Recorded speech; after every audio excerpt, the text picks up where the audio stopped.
नमस्कार मित्रांनो, scams in Pune या चॅनलला आपले हार्दिक स्वागत आहे. हा चॅनल स्पेशली जे स्कॅम पुणेमध्ये होत आहेत किंवा जे माझ्यासोबत झाले आहेत की जे माझ्या फ्रेंड सर्कलमध्ये झाले आहेत त्याच्यासाठी बनवलेलं आहे. तर आजचा स्कॅम आहे इंडियन पोस्ट पेमेंट बँक. याच्यामध्ये एक अनोळखी व्यक्ती तुम्हाला इंडियन पोस्ट बँकेतून बोलत आहे असं म्हणून कॉल करते आणि सांगते की तुमचं अकाउंट ब्लॉक होणार आहे, त्यासाठी तुम्हाला तुमचं अकाउंट अपडेट करावं लागेल. त्याच्यानंतर तो तुम्हाला एक इंडियन पोस्ट पेमेंट बँकेचा फेक अकाउंट आय डी जो असतो तो देतो आणि तुम्हाला म्हणतो की तुमच्या अकाउंटमध्ये जेवढी पण सेविंग अमाऊंट आहे तुम्ही त्या नंबरला ट्रान्सफर करा.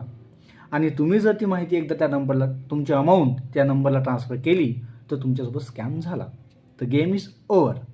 म्हणून कधीही आपली सेन्सिटिव्ह माहिती बँकेशी रिलेटेड असो किंवा कोणतीही शासकीय माहिती असो ती कुठेच शेअर नाही करायची अनोळखी व्यक्तीला. तुम्हाला जर डाऊट असेल तर तुम्ही त्या ऑफिसला जाऊन भेट द्या, पण स्वतःला फ्रॉड होण्याची वाचवा.